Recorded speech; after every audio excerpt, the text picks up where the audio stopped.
File various Daylife under the weirdest games I've played lately. Developed by none other than Square Enix, who else with a title like that, and released in 2019 for Apple Arcade, this conundrum of a mobile title is a town-building sim mixed with a JRPG.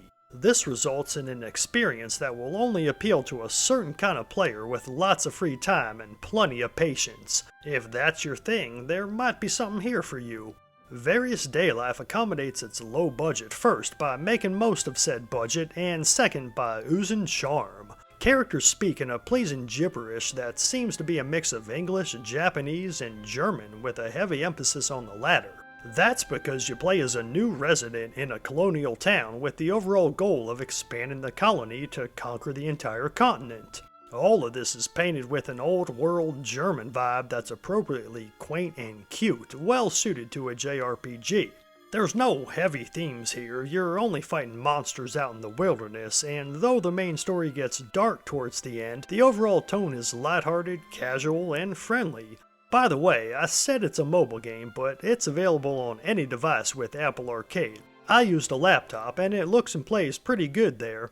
Designed to be played for a few minutes at a time, Various Daylife has you making friends with the various town residents, several of whom join you as party members, training to raise your stats, and taking things at your own pace until you're ready for a quest.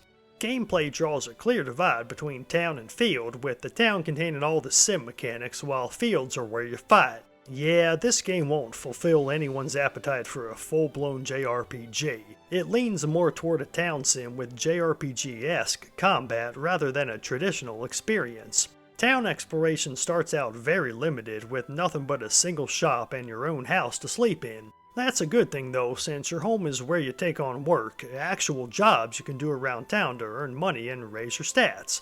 Thankfully, jobs complete immediately, but they do take up in-game time as well as drain your stamina, forcing you to sleep every few days to restore it. The problem with this is that sleeping also removes a chain bonus you get from working, which increases your stat gains from jobs. Keeping this bonus as high as possible saves a ton of time, so who needs sleep anyway? Luckily, you can spend a little gold to stay at the spa to restore your stamina, while also keeping your chain intact. I never lost my bonus once the whole game, meaning my character has gotta be a zombie by now.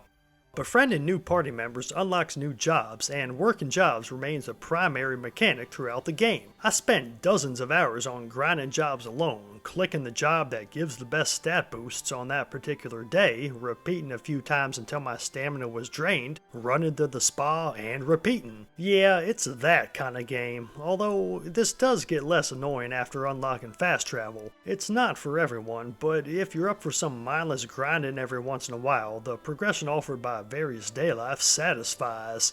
In a clever twist, as far as RPGs go anyway, work available corresponds to the jobs you've unlocked. That's right, more so than in any JRPG I've yet to play, jobs in Various Daylife act as literal, real jobs for the characters as part of the gameplay. Funnily enough, there's no need to give notice before quitting a job, and you'll be hired back whenever you want, but hey, I'll trade some realism for how well jobs integrate into every other aspect of the game. For example, a few hours after meeting a character, they might interrupt whatever you're doing with a cutscene explaining how they want to try a new job.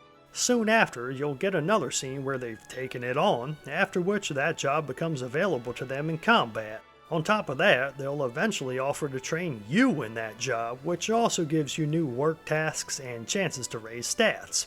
Every new option or addition you unlock is accompanied by a short cutscene with one or more of your friends, which goes a long way toward making Various Daylife feel alive.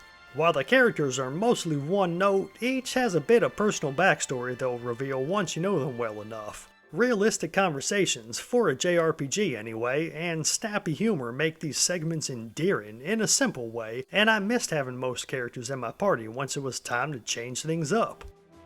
All quests play out as field exploration sections, aka disappointing glorified auto-scrollers. Your party walks in a straight line to their destination with random battles, and that's it. The only interactions available outside of combat are stopping to eat food to restore HP, which depletes as you walk, or camp to eat even better food. With limited pack size, bringing the right kinds of food for the terrain you're on and managing your resources are deceptively tricky tasks until you've got a feel for how quickly stamina depletes, and until you've learned healing magic. But overall, I wish these quests offered more to do, such as exploration. They're oddly relaxing though, you kinda get into the zone with them. Combat, on the other hand, surprised me by its audacity. I had expected basic, crappy mobile game combat, but instead there's the change, chain, and chance system, and it's more complicated than you might guess. Some character job skills have a chance to cause a status effect, such as burning or rage, which triggers the change state on the enemy. All that means is they're vulnerable to be hit with a chain type attack that, you guessed it, can switch them to the chain state. Skills that can chain are typically only useful for chaining, though some deal good magic damage. It depends on the job. Once an enemy's in the chain state, you can hit them with other chain attacks to raise their chain count, which works like you'd expect. The higher the count, the more damage your final attack will do. In various Daylife, that final attack is called a chance, and only certain job skills can inflict chance damage. Unlike similar systems that I can think of in other games, all of these effects usually only have a chance of being activated, which can lead to drawn-out, aggravating fights if Lady Luck doesn't swing your way. Chains break if you don't use chain skills often enough to keep them up, and bosses are brutal, so party planning remains essential throughout the game. Unlike in Final Fantasy, a party of, say, all-white mages is hopeless here. They'd have no way to set up chains, at least not on all enemies, due to various common elemental and status immunities you'll encounter. Taking full advantage of the CCC system is the only way to deal significant damage to bosses, and if you don't have a setup, it's easy to find yourself in a battle you just can't win. You'll have to reset, and then you've wasted an hour or so that you could have been grinding. The solution, of course, is to plan carefully so you can cover a range of different enemies. After a little experimentation, I was plowing through normal encounters and quickly racking up chains on bosses. Boss fights are the best part of the game, getting more difficult and throwing new, unexpected attacks and abilities at you with every new region you unlock. At the same time, it's super fun discovering new combos after trying out different classes, and the game's design pushes you toward this at every turn. Various Daylife takes a long time to get into. I finished the main story a bit shy of 29 hours, but that's far from an accurate count of the game's length.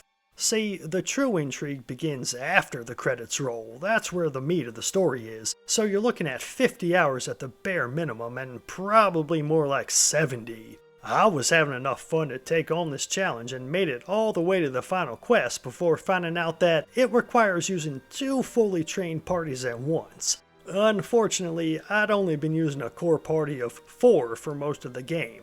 Since much of the game's length is from how long it takes to level characters, there's no way I was going to spend another 20 hours or more getting another party together just for one last mission. So I didn't quite finish various Daylife, but I got damn close and spent over 50 hours doing it. Now, I've been pretty positive so far, and that's because I vibe with the relaxing, constant progression this kind of game offers. It's also because I'd hardly seen anyone talk about it, and it doesn't deserve to be forgotten. But it's got plenty of problems. Locations are often beautiful, but they're recycled all to hell. The town is small, even after expansion, and most optional activities aren't worth the money based on the stats they raise. There's plenty of cutscenes, but you get the idea after a while, and it's easy to start skipping them. Weird menus bury the most common options, like save, behind several taps, and turn equipment menus into a clunky, slow process straight out of the 80s. None of this stopped me, but the game's budget shows through the seams of its 2019 shine. To finish, I'll compliment what Various Daylife does best, inundating you with content. I expected a short mobile game that would run out of content quickly, but this turned out to be one of the longest JRPGs I've ever played. Each character has dozens, maybe even hundreds of short scenes filled with dialogue, and they're all entertaining. For many characters, I wanted to read them all, and I was still unlocking new ones by the time I'd reached the final quest. Some characters don't even interact with each other until 30 plus hours, unlocking a whole new batch of quests or even a new job for your hero. The restraint shown in holding back the entire story until after the credits is also a ballsy move by the developers that rewards players who stick with a game. While it may be low budget, Various Daylife is far from lazy, and it's worth a shot if it sounds like your cup of tea. Thanks for watching. Leave a like for that algorithm, subscribe for more videos on RPGs, leave a comment, and have a blessed day.